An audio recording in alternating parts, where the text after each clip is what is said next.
Continuamos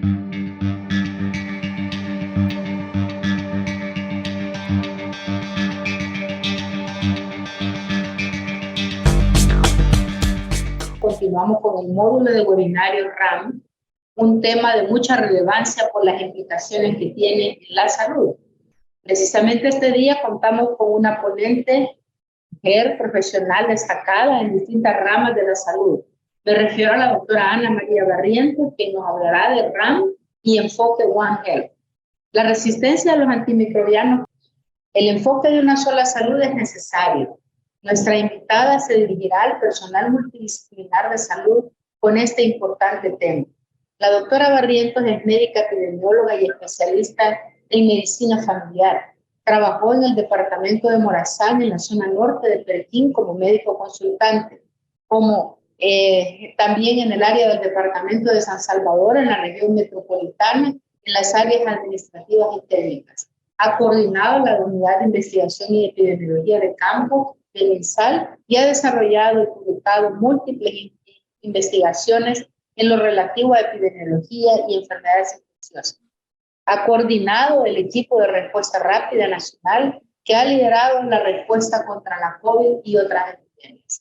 Coordinadora de Primera Brigada de Asistencia Humanitaria de El Salvador en el contexto de la emergencia provocada por la erupción del volcán en fuego, y ha sido docente de la universidad en posgrados en la Universidad Evangélica y otras universidades. Actualmente es nuestra directora de epidemiología del Ministerio de Salud. Doctora Barrientos, sea muy bienvenida.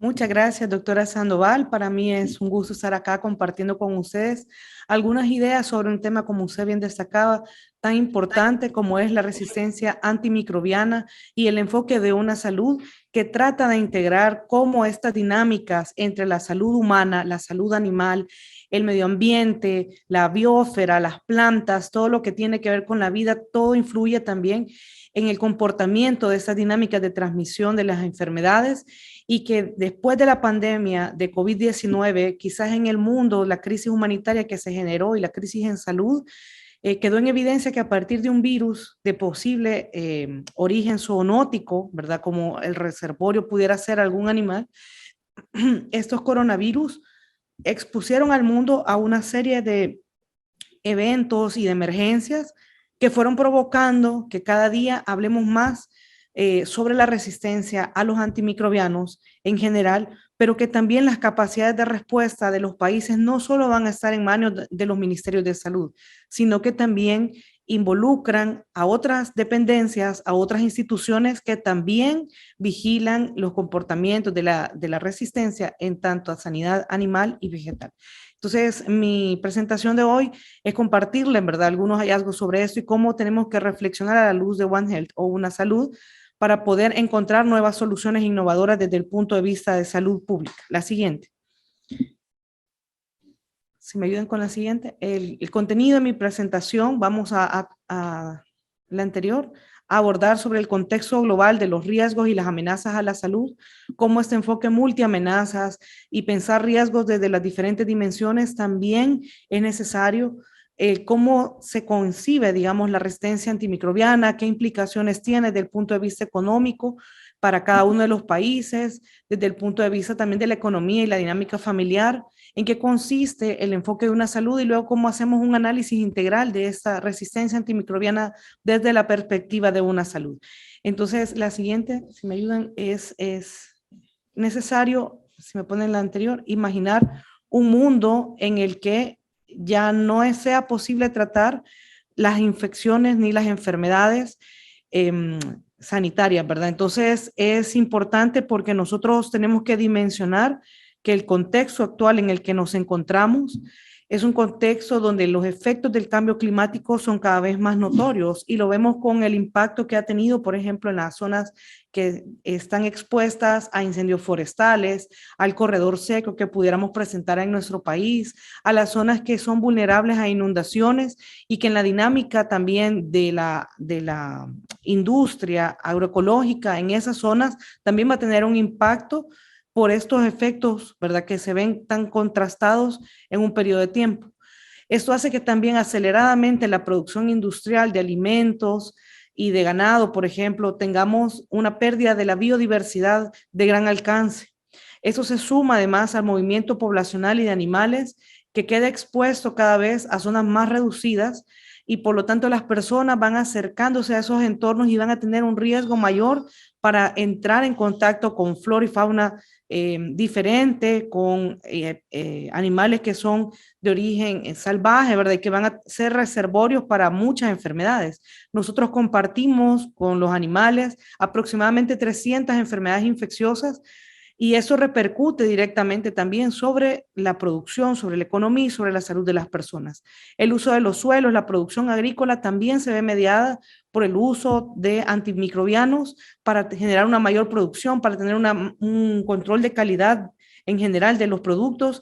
Entonces, toda esta globalización y el comercio, incluyendo de especies de animales silvestres que hoy en día son consideradas exóticas en muchos países, están regulados y se prohíbe este tipo de comercio, sin embargo, también siguen siendo un problema, ¿verdad? El tema de poder exportar estos animales a zonas que no tienen transmisión endémica de aquí enfermedad y pudieran ser un vehículo a través del cual pudiera ingresar una nueva enfermedad a un territorio.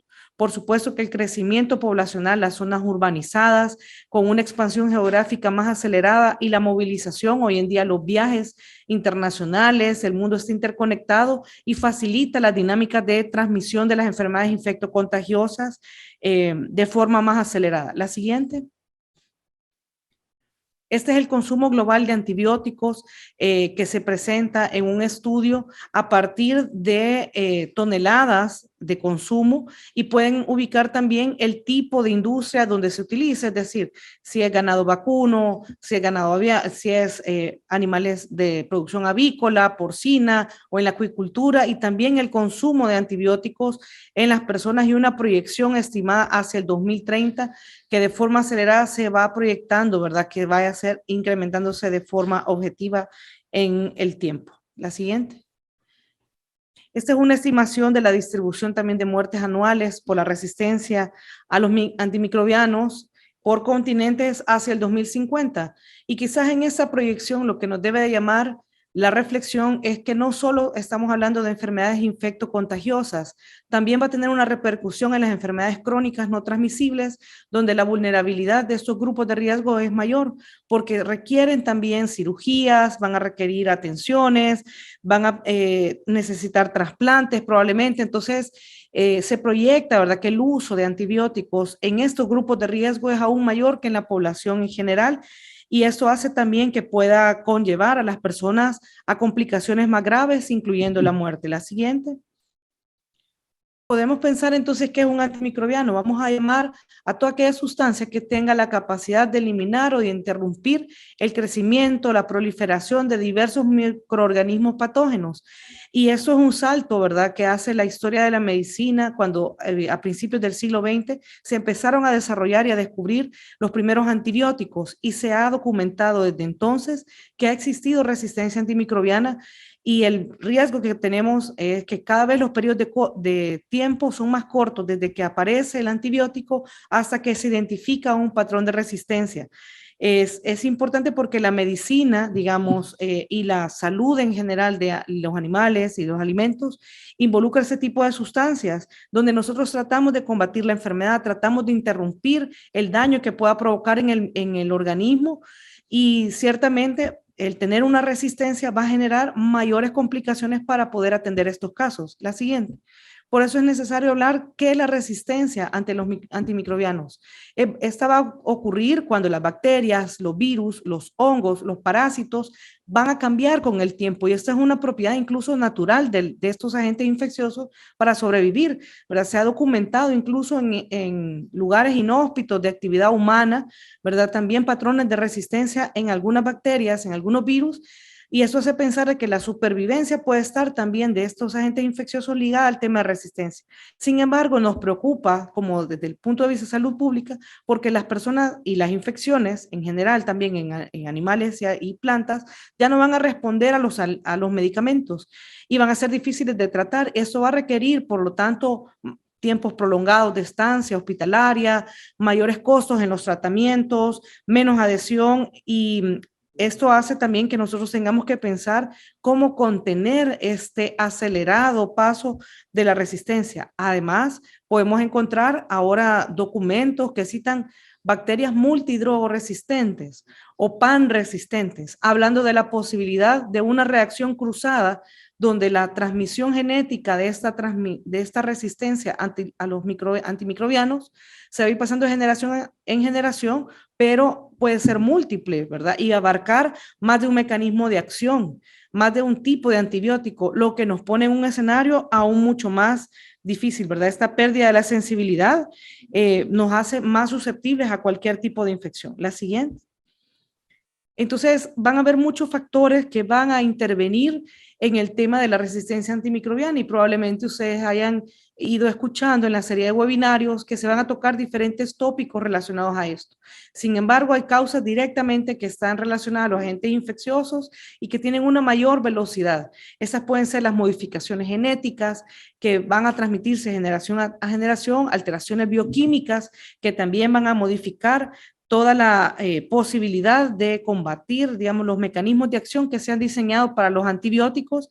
Y esta evasión, ¿verdad? Va a ser de alguna manera el tema que se ha desarrollado a partir de la bioinformática, cómo se puede monitorizar, cómo se puede generar herramientas que pongan en evidencia. Quizás uno de los factores que más ha sonado en el tema del contexto reciente de COVID-19 ha sido todas las variantes que han incluso utilizado diferentes nombres en general para mencionarlos, que no son términos científicos, pero la gente dice, bueno, mira, aquí apareció una variante como flurona, como el kraken, todas esas alteraciones y modificaciones genéticas que ahora se comparten de forma colaborativa entre los países en plataformas como USAID han facilitado que nosotros podamos buscar nuevos proyectos de vacuna, que podamos tener nuevas medidas de contención, que podamos diseñar otros esquemas de tratamiento que favorezcan el tratamiento de las personas y puedan salvar vidas, ¿verdad? Entonces, otro de los factores que podemos evidenciar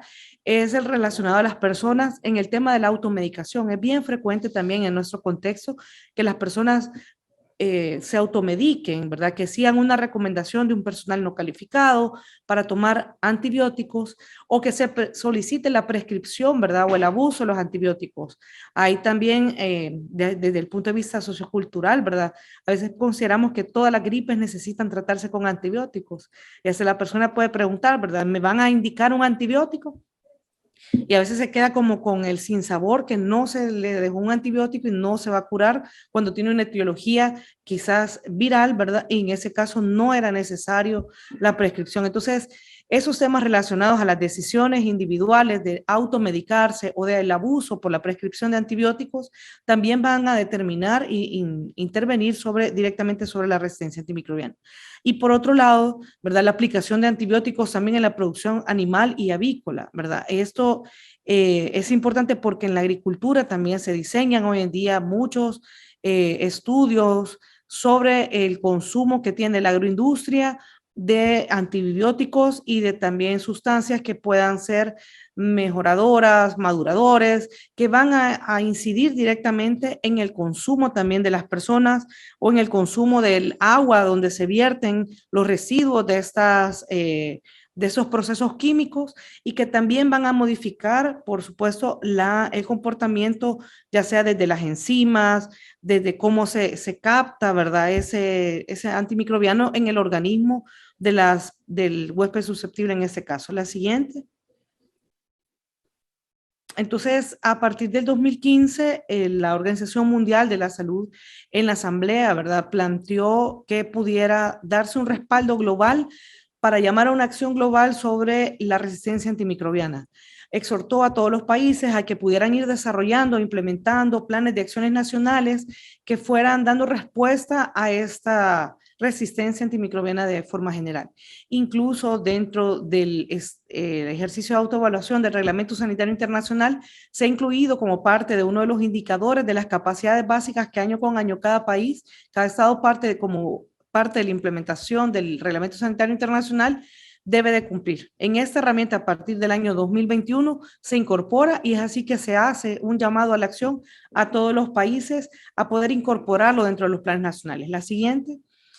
La RAM, por supuesto, va a tener un impacto económico, ¿verdad? Según la Organización Mundial de la Sanidad Animal, la OMSA, ¿verdad? La propagación de nuevas cepas bacterianas también resistentes en animales terrestres y acuáticos nos va a conducir inexorablemente a un aumento del sufrimiento y de las pérdidas animales, que va a afectar, por supuesto, la subsistencia también de muchos hogares. Se ha estimado que 1.300 millones de personas en el mundo dependen del ganado y más de 20 millones de la acuicultura. Entonces, esto hace que también la utilización responsable, el desecho de los productos que se hayan expirado, cómo tienen una disposición final que cumplirse de manera que no contaminen también el ambiente en el que vivimos. Por supuesto, en relación a la salud humana también se incrementan, como hemos mencionado, los costos de los tratamientos, las estancias hospitalarias prolongadas provocan infecciones mucho más severas que pueden llevar a la muerte porque ningún antibiótico va a poder cumplir con ese requerimiento. Y además se requieren también intervenciones de largo plazo, erosionando de esta manera la economía, la manera en que la productividad de una sociedad se va a reducir a causa de enfermedades y como les mencionaba hace un rato, no solo de las infecciosas, sino también de las enfermedades crónicas que van a requerir un tratamiento igual y van a necesitar su recuperación. La siguiente.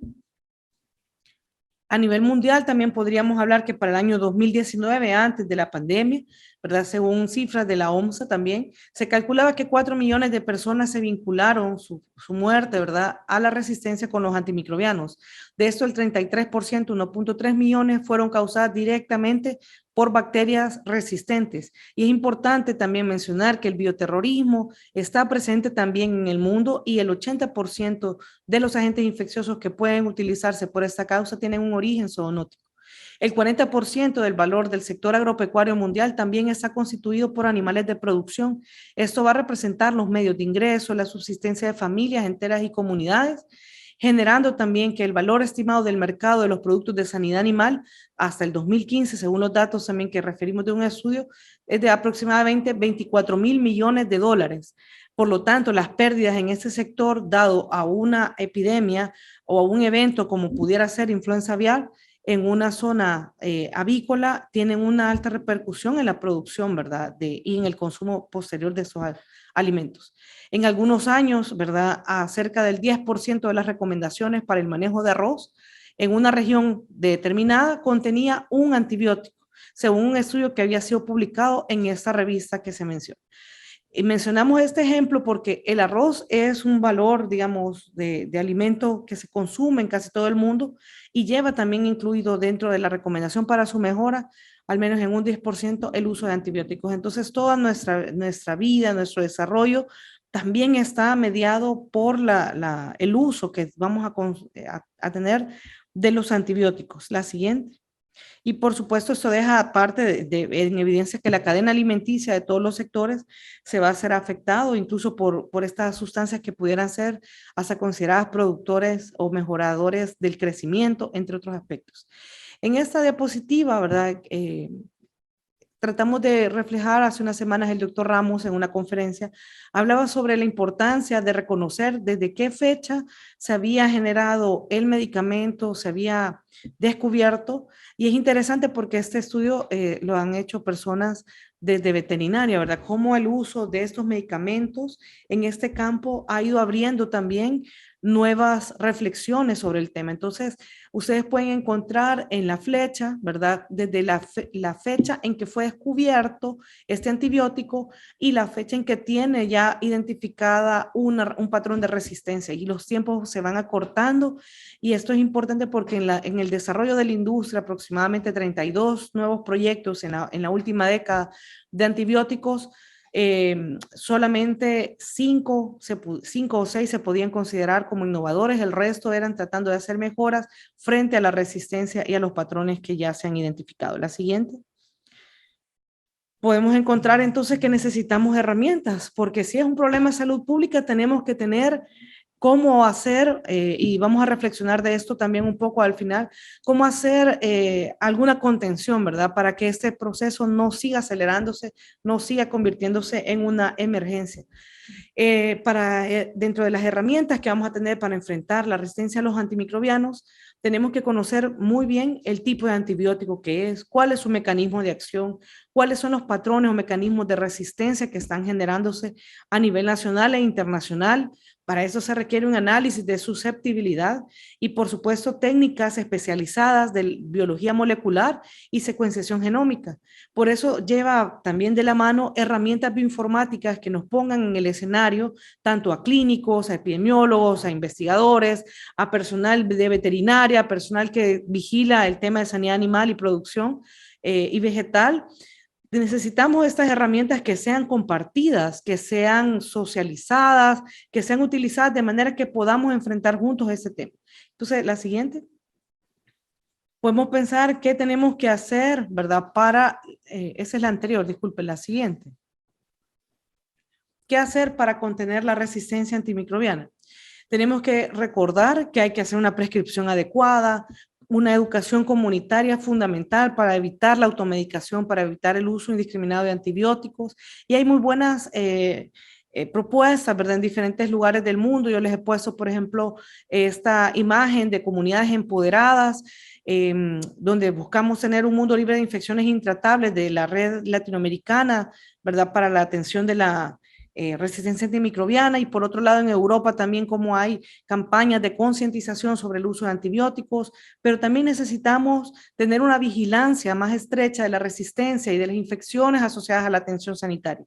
De ahí es importante cumplir también las medidas estándares de prevención y control de infecciones dentro de los establecimientos de salud. También cumplir con la legislación sobre el uso y la dispensación de antimicrobianos. Muchas personas recordarán que hace unos años nuestro país no tenía regulado y teníamos libre venta de todos los antibióticos, lo cual también generaba un escenario muy desfavorable para el tema de la resistencia antimicrobiana. La siguiente. Nosotros podemos entonces desarrollar acciones estratégicas que vayan en consonancia con el plan de acción global que mandata la OMS. El primero es mejorar el conocimiento y la comprensión de la RAM. Para eso necesitamos desarrollar comunicación de riesgo para explicarle a las personas a qué nos enfrentamos cuando hablamos de resistencia antimicrobiana, y educación e información también para el personal sanitario, para que la prescripción sea adecuada, para que incluso en las escuelas formadores de técnicos de la salud, de técnicos de veterinaria, de técnicos de sanidad vegetal puedan incorporar este tema también dentro de los programas de formación. Por supuesto, el fortalecimiento del conocimiento a través de la vigilancia e investigación, tener una vigilancia nacional de la RAM, mejorar también la capacidad de laboratorio y generar evidencia, investigación y desarrollo de nuevas políticas que vayan encaminando a frenar esta problemática. En el tercer punto sería reducir la incidencia también de las infecciones a través de medidas de higiene y de prevención y control de infecciones dentro de los servicios de salud, en la comunidad, en salud animal y también en el componente de salud vegetal. Entonces nosotros necesitamos optimizar este uso de antimicrobianos en estos espacios de salud humana y salud animal en relación a los sistemas de regulación, también porque pueden ser productos de venta libre y de uso en veterinaria y en agricultura, y por supuesto para asegurar la sostenibilidad de la inversión y a través de investigación y desarrollo, midiendo la carga real que tenemos de resistencia, evaluando las necesidades de inversión y también establecer los procedimientos para la participación. La siguiente, por eso se ha generado un sistema global de vigilancia de la resistencia a los antimicrobianos, donde se pretende monitorear todas las tendencias mundiales de resistencia, detectar estas resistencias emergentes que van apareciendo y, por supuesto, estimar la extensión y la carga de resistencia para cada uno de los componentes nacionales. Entonces, con esta introducción, digamos, a la resistencia antimicrobiana, vemos que es un problema muy extenso y que ciertamente abarca muchas dimensiones. Entonces, con la siguiente, yo quisiera llevarlos a pensar que nosotros hemos, digamos, desarrollado esta trayectoria del pensamiento de salud global, ¿verdad? Que ha transitado desde la salud hacia la seguridad. Y nosotros hablamos hoy en día de seguridad humana y hablamos del enfoque de una salud y pudieran decir es un enfoque nuevo, realmente es un enfoque que siempre estuvo ahí, que de la época de Hipócrates, ¿verdad? En el siglo IV antes de Cristo, del Tratado de Aires, Aguas y Lugares, él mencionaba cómo el agua como fuente de vida o de enfermedad determina la vida de las personas que están influenciadas o condicionadas a tener un tipo de agua, de salud por el agua que consumen. Y estas imágenes que salen en la diapositiva son imágenes nuestras del río Acelguate y la otra del ingenio Magdalena, donde hubo un derrame, ¿verdad? En Aguachapán. Entonces, realmente es un enfoque que ha estado presente en el desarrollo del análisis de la situación de salud y del pensamiento epidemiológico netamente. Entonces, este enfoque, la siguiente, una salud, ¿verdad? Nos lleva a pensar que hay que reconocer esa interrelación entre la sanidad animal, la salud de los seres humanos, de las plantas y cómo estos se vinculan en el ecosistema que conviven, ¿verdad? Entonces, este es un enfoque colaborativo en el que van a participar la sociedad, los gobiernos, y está destinado a comprender y anticiparnos en esa manera cómo podríamos abordar los riesgos para la salud mundial. Y nos va a permitir también abordar la salud humana desde una perspectiva amplia que intervengan los determinantes socioeconómicos y ecológicos y que veamos cómo todo esto se interrelaciona, se conecta y va a vertir ciertamente una serie de problemas nuevos para la salud. Entonces, sí, la siguiente, pudiéramos pensar, según la Organización Mundial de Sanidad Animal, ver rápidamente cómo pensar en salud en cifras desde una salud. Entonces, la salud mundial desde el punto de vista humano, podríamos decir que el 60% de los agentes patógenos que causan enfermedades humanas tienen su origen en los animales domésticos o silvestres y el 75% de las enfermedades humanas infecciosas emergentes tienen un origen animal. También de parte de la seguridad alimentaria podríamos decir que el 20%, más del 20% de las pérdidas de la producción animal mundial, ¿verdad? Están relacionadas con las enfermedades de origen animal. El medio ambiente, podríamos decir también que las personas, el ganado, tienen más probabilidades de cruzarse con animales silvestres cuando se pierde ese espacio, el 25% de la cubierta forestal original, y esto modifica ciertamente ese bioma, ¿verdad? Entonces la acción humana ha alterado probablemente el 75% de los entornos terrestres y el 66% de los entornos marinos. Esto va a generar, por supuesto, un impacto en la economía porque las enfermedades animales van a representar una amenaza directa para los medios de subsistencia de todas las comunidades rurales que dependen de esta producción, pero también del consumo de otros espacios de la vida y de la salud humana, ¿verdad? Si me pasa la siguiente. Entonces, este análisis, ¿cómo nosotros lo vamos a desarrollar? Nosotros vamos a tener que desarrollar ciertamente un análisis que vaya relacionando las personas y cómo las personas van a sufrir esa transmisión, ¿verdad? De persona a persona o de personas hacia los animales o viceversa. Es decir, nosotros nos encontramos en un medio donde vamos a tener contacto con animales contaminados y esto va a mediar también que podamos tener un riesgo mayor. También en el manejo, en el consumo de plantas o de fuentes alimenticias que están contaminadas.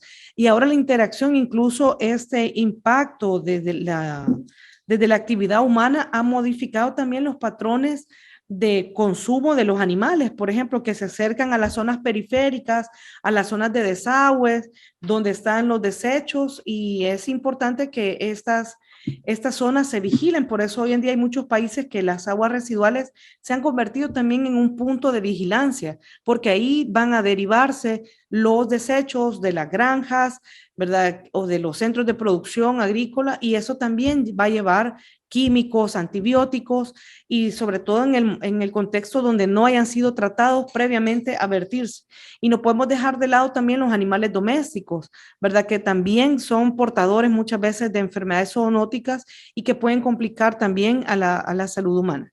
Por otro lado, tenemos también el contacto con agua contaminada, mariscos. Recién hace unos años veíamos el impacto que había tenido el tema de la marea roja, ¿verdad? A través de la producción de saxitoxinas en un grupo específico de moluscos y que llevó, digamos, este ambiente contaminado también a que el agua sufriera también modificaciones y por lo tanto también el consumo de las personas o la producción de estos alimentos que consumen las personas también se va a ver mediado e impactado directamente. Entonces, todo esto hace un nicho ecológico para que los patógenos, los comensales, ¿verdad? En este caso, puedan modificar sus patrones genéticos a partir de estos antibióticos, a partir de estos pesticidas y puedan tener esa derivación, ¿verdad? Esa herencia genética, esa transmisión de generación en generación. La siguiente.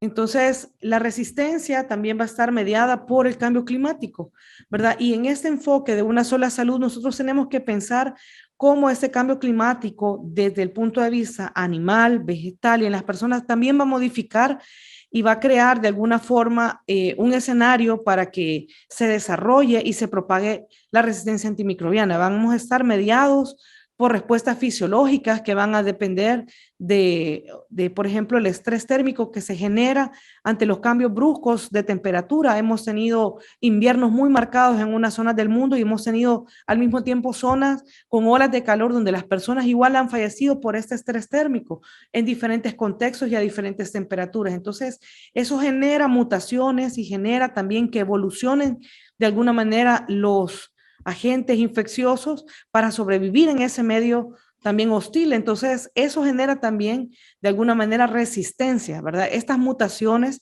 se van a ir traspasando, digamos, o a gran escala y puede ser que de ahí se deriven a los diferentes vectores, a los diferentes reservorios, al ambiente y eso llega hasta la población. Entonces, también vean ustedes cómo entonces el impacto de este cambio climático va a mediar también todo lo que nosotros conocemos, ¿verdad? La siguiente. Estaríamos hablando que hay diferentes mecanismos de diseminación de los genes de resistencia y bacterias resistentes a los antibióticos en todo el sector agroganadero. Y ponemos como ejemplo que los alimentos donde las personas tienen unas prácticas de higiene individual, ¿verdad? O familiares, métodos de preparación y cocción, ¿verdad? Van a mediar también este mecanismo de transmisión. Sin embargo, también los sistemas de producción animal, de intensificación a gran escala de la producción, las formas de gestión de enfermedades en la granja y el componente de bienestar animal también van a estar mediados por antimicrobianos y estos van a ser vertidos también a los lixiviados, al agua que debe ser tratada antes de llegar, por ejemplo, a ser utilizada por los regadíos, que tiene que ver también con los sistemas de producción vegetal, también como se ve en la fotografía, industrias, ¿verdad? Grandes para poder generar toda esta producción. Entonces, esto hace que probablemente los lugares tengan una pérdida de la biodiversidad, ¿verdad? Porque estamos hablando de producción agrícola a gran escala, donde tenemos solamente lugares que están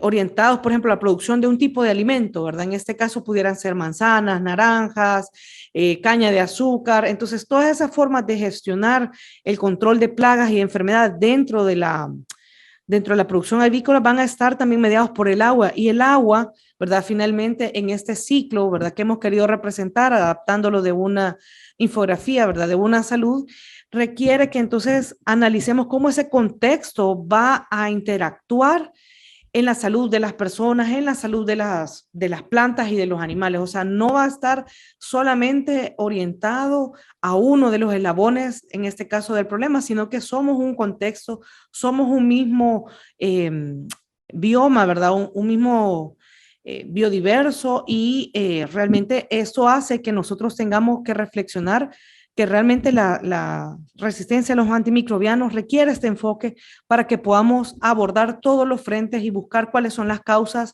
y cuáles son las estrategias innovadoras que pueden repercutir en la contención de esto. La siguiente.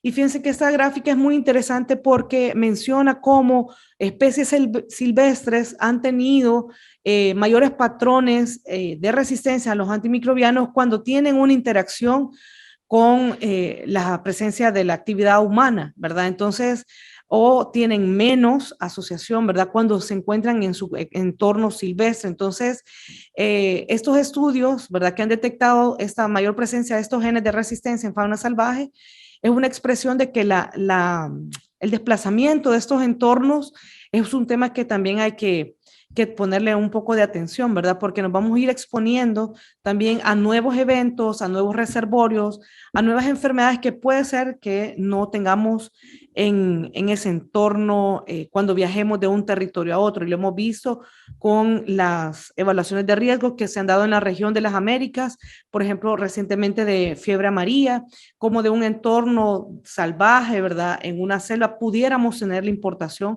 a zonas urbanas cuando en este momento se tiene una contención directamente en animales. Y así pudiéramos mencionar el caso de influenza aviar. Recientemente toda Centroamérica ha identificado en diferentes poblaciones de aves casos de influenza aviar. Sin embargo, no ha habido una transmisión directamente hacia las personas, que es un caso muy característico y digamos la transmisión es esporádica. Sin embargo, no podemos dejar de lado también, como mencioné hace un rato, los animales de uso doméstico, ¿verdad? Que viven y conviven en las casas, en los hogares, donde también vamos a tener uso de antibióticos. Según la Unión Europea, también es muy común la administración en este grupo de población, entre el 83 y el 71% en gatos y perros, ¿verdad? Que son bastante frecuentes de tener en nuestro entorno. Entonces, vean ustedes cómo para nosotros las especies silvestres, las especies domésticas, las especies de producción en cuanto a consumo, ¿verdad? Pudieran tener también una repercusión directa sobre el uso indiscriminado de antibióticos y generando, por supuesto, patrones de resistencia. La siguiente.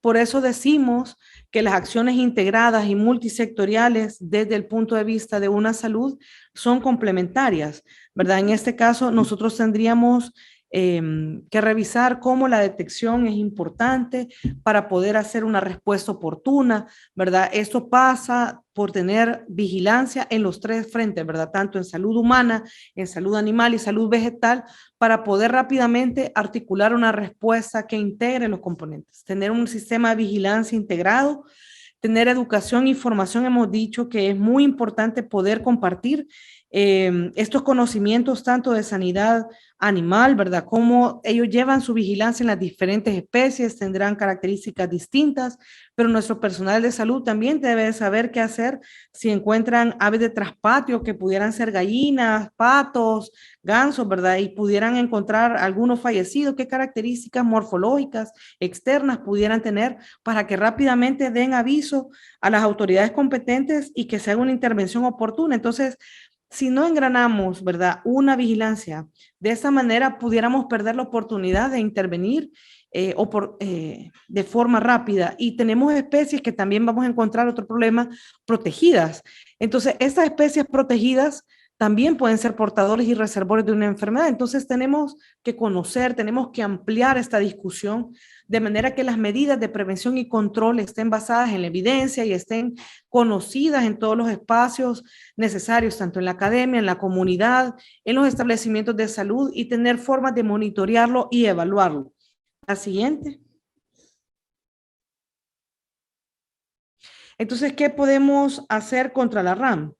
¿Verdad? Nosotros podemos tener para la población en general, dar recomendaciones cuando el uso de antibióticos se prescriba por un personal especializado que sea certificado, ¿verdad? Podemos prevenir también las infecciones a través del lavado de manos frecuente, manteniendo nuestras vacunaciones al día, haciendo una higiene adecuada para garantizar la inocuidad de los alimentos, separando los alimentos crudos y cocinados, cocinarlos completamente, vigilar también cómo elegir los alimentos donde no se han utilizado antibióticos o estimuladores del crecimiento. Incluso ahora que es la época de mango, ¿verdad? Hay gente que vende productos y nos dice, no, mire, estos los maduraron con carburo. Entonces la gente utiliza diferentes componentes para poder aprovechar la cosecha, pero eso involucra también agentes químicos que pueden llevar también una secuela hacia el estado de salud de la población. La siguiente. También qué otras cosas podemos hacer desde el punto de vista de política, ¿verdad? Un poco más amplio, poner en práctica estos planes nacionales de acción para hacer frente a la resistencia a los antibióticos, mejorar la capacidad de vigilancia para las infecciones que son resistentes a los antibióticos. Y aquí se requiere también un trabajo articulado entre los laboratorios, el personal que prescribe los medicamentos, el personal que los pone, o sea, todo el proceso que lleva, digamos, la colocación de un tratamiento. Es necesario que nosotros podamos tener los mejores esfuerzos y el compromiso del personal para poderlo hacer.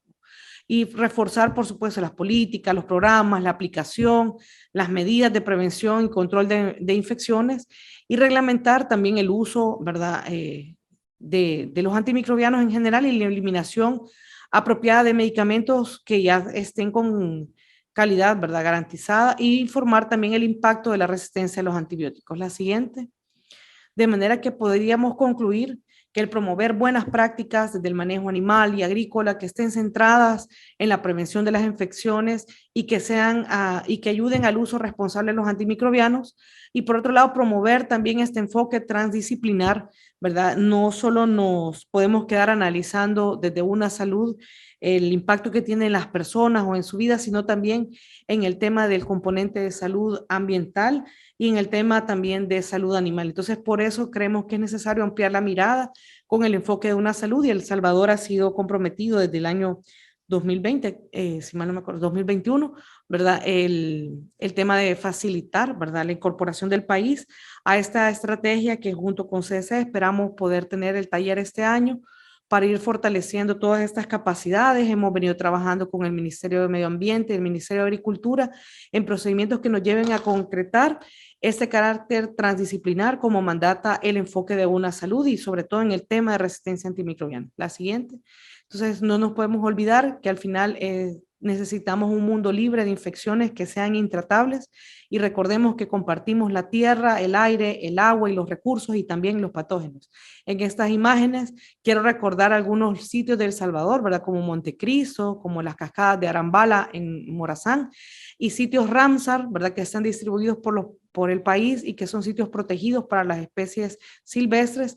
Y todos estos entornos son en los que convivimos, son en los que tenemos que cuidar y proteger para que podamos tener una vida libre de infecciones intratables. Entonces, me quedaría por acá y espero sus preguntas y comentarios. Agradezco su atención. Buenas tardes, muchas gracias, Ana María, por la ponencia. Realmente hemos disfrutado este enfoque integrador, y con ese cierre de todo lo que compartimos, tanto las personas, el ambiente, la fauna, y cómo esto no podemos alterar todos estos sistemas sin ver alterado también la supervivencia humana. En este aspecto hay una serie de preguntas que las leeré a continuación. La primera es: ¿la resistencia antimicrobiana es un hecho? Desde su experiencia, ¿qué acciones se pueden hacer ante el uso desmedido de los antibióticos por el personal de salud y en la población en general? Sí, bueno, yo les comentaba hace un rato que desde el punto de vista del personal de salud, creo que debemos primero hacer una buena prescripción, ¿verdad? Porque nosotros tenemos la obligación de dar el tratamiento óptimo, ¿verdad?, enfocado a la persona, ¿verdad?, y a su contexto. Muchas veces hay una expectativa en la población de que si no le dejan antibiótico en la unidad de salud, no le trataron la infección que lleva, ¿verdad? Y no todas las infecciones son de origen bacteriano, ¿verdad? También hay tratamientos y también generan resistencia a las enfermedades por parásitos, por hongos, ¿verdad? Entonces nosotros estamos trabajando en ello. Yo creo que el mensaje central para el personal sería mantener una adecuada prescripción, y también tener sobre todo la vigilancia de las enfermedades o de las infecciones asociadas a la atención sanitaria, es decir, hacer un buen control y prevención de infecciones asociadas a la atención sanitaria. Eso nos reduce también, digamos, la vulnerabilidad que pudiéramos presentar frente a estos eventos. Ahora, la población, recordar no automedicarse. La gente tiene la costumbre de decir, mire, a mí me sirvió hace un tiempo, me fui a un médico, me recomendaron esto y se lo recomienda a otra persona, ¿verdad? Entonces, o va a la farmacia directamente y quiere comprar un antibiótico. Entonces, creo que no es correcta esta decisión, ¿verdad? Pero sí deberíamos de regular un poco más el tema. Y eso en cuanto a salud humana. Si nosotros pensamos ahora en la otra dimensión, en salud animal. Hay muchas ventas también de antibióticos de uso animal, ¿verdad? En producción, no solo en animales de traspatio, que nos referiremos a los que de uso doméstico se pueden tener para consumo de una familia, pero nosotros sí tenemos que garantizar que estos medicamentos también desde el uso industrial, ¿verdad? O sea, me refiero a granjas avícolas de gran escala, se usan también desde la forma correcta, igual que en las plantas, en el consumo de producciones de ese tipo, ¿verdad? Muy bien, tenemos son múltiples preguntas, Ana María, son varias Hágamela. felicitaciones, Yo saludos y preguntas. espero poder tener respuesta. Sí. Doctora Barrientos, ¿considera usted que es necesaria la actualización y control de las guías del MinSal o si es necesario realizar capacitaciones frecuentes al personal de salud y a los que trabajan directamente con los pacientes, además de las jefaturas? Sí, yo creo que es necesario, y es la de no cansarnos, ¿verdad? Es necesario siempre socializar estos temas y refrescarlos, porque por ahí a uno se lo dan, incluso en las primeras áreas, ¿verdad? De formación dentro de las carreras de salud, siempre tocan el tema de los determinantes. Probablemente muchos escucharon hablar de la tríada ecológica, ¿verdad? Como parte de su formación, y uno lo piensa, pero realmente cuando tenemos una persona delante en el contexto de atención, muchas veces no se pregunta, no se indaga cuál es su profesión o oficio, ¿verdad? O estamos en una comunidad X, ha pasado, muere una vaca, por ejemplo, y la gente la consume rápido, ¿verdad? Entonces no se averigua qué fue lo que ocurrió o aparece una persona mordida por X animal, la gente lo que hace es matar el animal y no podemos estudiarlo. Entonces son cosas que hay que recordar porque si nosotros no buscamos las causas, tampoco vamos a encontrar cuál es el origen de estas pandemias o de las futuras pandemias que tengamos y por supuesto que tenemos que cuidar que esas nuevas infecciones tengan una respuesta oportuna, es decir, que tengan un antibiótico o un medicamento que le pueda disminuir o controlar la infección para salvar las vidas. Muchas gracias. Tenemos aquí otra pregunta. Dice, excelente tema y ponencia. Según su experiencia, doctora, ¿cuáles son los microorganismos que más han demostrado resistencia a los antibióticos a nivel nacional e internacional? Sí, de manera general, incluso la OMS ha puesto categorías de priorización para los patógenos que están en categoría 1, 2 y 3, porque han generado una resistencia muy importante. Entre ellas, yo recuerdo, por ejemplo, el Acinetobacter, ¿verdad? Que son infecciones que ya no tienen prácticamente una alternativa viable. Podemos hablar de salmonelosis. En nuestro contexto, podríamos hablar de otras infecciones como pudiera ser el estafilococo o pudieran ser otros eventos infecciosos, ¿verdad? Ahorita es difícil quizás recordarme de muchos, pero sí es importante y quizás después pudiéramos compartir con ustedes este documento de clasificación de resistencia antimicrobiana de la OMS, donde prioriza, ¿verdad? Y de la OMSA, fíjense, porque aquí estamos hablando de una salud, ¿verdad? La OMSA, para los que no estemos muy familiarizados, es la Organización Mundial de Sanidad Animal, ¿verdad? Entonces, la OMSA también tiene su clasificación en base a los patrones de resistencia identificados en el consumo animal, ¿verdad? Quizás hay menos documentación disponible, ¿verdad? Porque probablemente haya en otros espacios, pero disponible es muy poco lo que hay en cuanto a sanidad vegetal. Entonces, yo sí creo que deberíamos de hacer una revisión. Tenemos un cubo bacteriológico nacional que se ha modificado, ¿verdad? Y que se está trabajando en las mejoras del mismo para que sea una herramienta para la toma de decisiones en los hospitales y en los establecimientos de salud. Porque hablábamos no solo de patrones de resistencia, fíjense, en los establecimientos de salud, sino también en las comunidades, también en los espacios de la vida diaria, ¿verdad? Donde también pueden empezar a aparecer de la vida silvestre patrones de resistencia, ¿verdad? Muy bien, tenemos otra pregunta acá. Saludos, doctora, gracias por la presentación.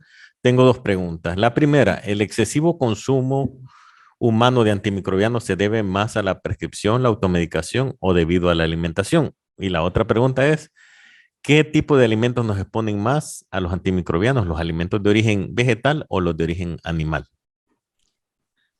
Fíjense que es una pregunta bien interesante porque en realidad en la producción de alimentos no solo se usan antimicrobianos, se usan también procesos como los maduradores. Uno de ellos, por ejemplo, la dioxina, el Flordimex es un ejemplo, una marca X que termina descomponiéndose en la dioxina y la dioxina es uno de los agentes que se utilizaban dentro de las bombas de napalm para la guerra y los conflictos. Entonces, imagínense las repercusiones que va a tener en las personas, ¿verdad? Entonces, hay documentación también de lo que pasa con el glifosato en los campos donde son rociados con estos medicamentos con esta productos, ¿verdad? Agrícolas para mejorar, por ejemplo, la captación de azúcar, el uso de esteroides, o sea, el uso de potenciadores del crecimiento, ¿verdad? O sea, hay mucho que hablar en el tema de consumo y no es raro, ¿verdad? Que por ahí uno prefiera o opte por buscar mercados orgánicos que terminan siendo un poco más costosos, pero que uno asegura de alguna manera que son más inocuos para el consumo, ¿verdad? Porque podríamos hablar también de lo que ocurre con la presentación de las frutas, ¿verdad? Como las frutas, ustedes la compran en X lugar y abre, por ejemplo, una papaya y va a encontrar que no tiene la las semillas no tienen, por ejemplo, todo ese líquido o toda esa gomita que tiene alrededor transparente que protege las semillas de la papaya. Entonces, uno encuentra que está suelta, ¿verdad? Esa probablemente tiene bastante absorción de químicos de diferente naturaleza. Y uno se pregunta, ¿verdad? Por eso es un tema bien interesante de poder generar nuevas investigaciones. ¿Tendrá una relación directa con trastornos de la vía digestiva como cáncer o con malformaciones congénitas? Entonces son interrogantes que no tengo ahorita la respuesta, pero sí los invito a que hagamos investigaciones que puedan generar evidencia sobre qué está ocurriendo con el consumo de alimentos. Y ya no se diga los alimentos procesados, por ejemplo, que utilizan también otros componentes y que probablemente tengan un impacto mayor en la salud de la gente. Muy bien, voy a unir dos preguntas relacionadas. Una es, ¿cómo nace este enfoque de una sola salud? Y lo uno con la otra pregunta que dice, ¿cuáles son las propuestas para la industria con respecto a la producción de ganado porcino, vacuno o el uso de medicamentos para engorde de animales? Muy buenas preguntas. Fíjense que yo por eso mencionaba que no es, digamos, el enfoque de una salud no es que sea un enfoque tan nuevo, tan nuevo. Yo les ponía el ejemplo de Hipócrates, pero podemos buscar el ejemplo de John Snow y de otros precursores, ¿verdad? O precursoras de este pensamiento, donde la dimensión del ambiente, ¿verdad? Influye directamente en la salud humana. Pero aquí estamos analizando cómo el consumo, por ejemplo, de antibióticos dentro de la salud animal, vegetal y de la salud humana va a estar interrelacionado. Porque estas personas, digamos, que consumen el mismo tipo de agua o de sistema donde se vierten todos esos medicamentos o los desechos de estos medicamentos sin tratarse, van a estar expuestos a un riesgo mayor de contaminación y por lo tanto también de patrones de resistencia, incluso en las aves que van migrando, ¿verdad? De las zonas de boscosas hacia la ciudad, buscan, ¿verdad? Ahora hay gente que, por ejemplo, vive en las periferias de San Salvador o de los departamentos y se observan mapaches o se observan otro tipo de animales que también van a estar, digamos, mediados por esta interrelación con las personas, el ambiente y el uso de antimicrobianos. Entonces, no se trata de tampoco hacer negativo el uso de antibióticos, fíjense, siempre va a haber que usar porque las infecciones existen y nos afectan, digamos, tanto a los animales, a las plantas, a las personas, pero se trata de usarlo bien. Por eso es que nosotros decimos, bueno, ¿cuál es el antibiótico de primera línea? Pero a veces en la prescripción se pone un antibiótico de amplio espectro cuando pudiéramos haber utilizado otro, ¿verdad? Que diera respuesta, que curara la infección. Sin embargo, es necesario generar también investigación en el campo laboratorial, por ejemplo, ¿verdad? Porque nosotros necesitamos identificar cuál es el patrón de resistencia y sobre eso conocerlo para poder hacer una buena prescripción en tanto lo animal y a la salud humana, pues. Pero no es que, digamos, erradiquemos los antibióticos. Lamentablemente vivimos en un mundo donde las enfermedades infecciosas tienen también un espacio. Y ojo, que las personas más vulnerables, como los crónicos, también tienen infecciones y en ellos, en este grupo de personas con enfermedad renal crónica, por ejemplo, que tienen un proceso de diálisis muy frecuente de instrumentalización, donde también se genera probablemente un nicho para que fácilmente haya una reproducción, una colonización de estas bacterias, es un tema complicado porque pudiera generar en esa persona una infección tan grave que lo lleve rápidamente a la muerte. Entonces, para el sector ganadero es igual, o sea, hay que usar el antibiótico cuando sea necesario, ¿verdad? Pero no abusar de él, no usarlo de forma indiscriminada y también los que expiran y segregarlos de forma adecuada. Muy bien, hay otra pregunta aquí. ¿Cuál es la diferencia entre infección persistente y recurrente? Fíjense que eso es una pregunta muy interesante, pero eso va a depender de cada tipo de enfermedad. Por ejemplo, hay quienes hablan que la otitis recurrente puede ser cuando haya tenido 8 otitis en un año, ¿verdad?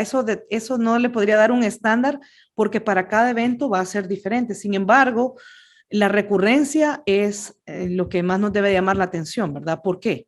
Si una persona tiene una infección de vías urinarias recurrente y es el mismo agente infeccioso, muchas veces no se le manda un cultivo, ¿verdad? Entonces el cultivo podría darnos pistas, ¿verdad? ¿Y cuál es la sensibilidad y la resistencia que tiene esa Escherichia coli, que es tan común en nuestro país? Entonces, las infecciones recurrentes desde el punto de vista de vías urinarias son un tema importante porque puede llevar incluso hasta un aborto espontáneo en la mujer o complicaciones durante el embarazo, teniendo partos prematuros, entre otras cosas. Entonces, vean ustedes que es importante. Quizás cada evento, como les digo, es de la otitis, que pueden ser 8 en un periodo de 2 años, y un ORL, un especialista en otorrinolaringología, le va a decir, mire, esa es una infección recurrente para él. Sin embargo, las infecciones urinarias también tienen su definición, o sea, cada evento va a tener diferentes. Ahora, lo que yo pondría mucho más el ojo sería en las recurrencias y sobre todo cuando no se han investigado suficiente por un hemocultivo, incluso pudiéramos hablar de la salmonela, tan frecuente en nuestro país y que tiene patrones altos de resistencia también.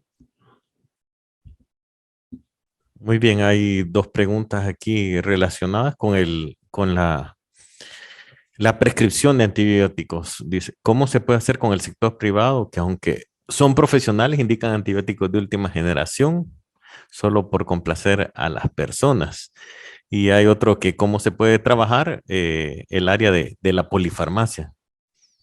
Son dos preguntas muy interesantes. Yo creo que una en el ejercicio, como les digo, de la prescripción de medicamentos, tiene que haber un marco regulatorio nacional, ¿verdad? Nosotros recordemos que es competencia de Dirección Nacional de Medicamentos dar las indicaciones generales de cómo se hace la prescripción, en este caso, o en la comercialización de los antibióticos en nuestro país, es quien regula, ¿no? Y también el Consejo Superior de Salud Pública, a través del ejercicio de la profesión médica, vigila de alguna manera este uso de antibióticos. Sin embargo, yo sí creo que la comunicación de riesgo tiene que ser amplia, tiene que ser muy importante. Creo que al inicio alguien también preguntaba si al personal de salud había que seguirlo capacitando, por supuesto, porque no podemos responder a la conveniencia o a la percepción que muchas veces tiene la gente, porque en la práctica la gente puede tener, no, miren, la rifampicina o la ceftazidima es lo mejor, no vaya a comprar este medicamento porque este es mucho mejor. Entonces, si no hay una buena comunicación de riesgo y no entendemos por qué es importante no prescribir a conveniencia o por lo que sea o por ética, realmente es un problema de salud pública que de aquí a unos años nos va a cambiar el escenario, ¿verdad? Porque vamos a tener infecciones que no vamos a poder tratar y hay bacterias que ya se han identificado en el mundo, en algunos lugares, pan resistentes. ¿Qué quiere decir esto? Que son resistentes a todo. Entonces, si no tenemos una buena prescripción, por eso es importante, creo que al final lo decía yo, el tema de formación. O sea, desde la escuela de pregrado, nosotros tenemos que trabajar que la gente se sensibilice con la resistencia a los antimicrobianos en todas las carreras, no solo de medicina, porque también es importante en biología, en la gente que se dedica a la ingeniería agroindustrial, ¿verdad? O por otro lado, los que se dedican a la veterinaria, o sea, en todos los espacios hay que incluir este tema en el plan curricular de manera que no solo sea el efecto ya de la persona que prescribe ya una vez graduado, sino que desde antes poder hacer esa sensibilización y la comunicación de riesgo.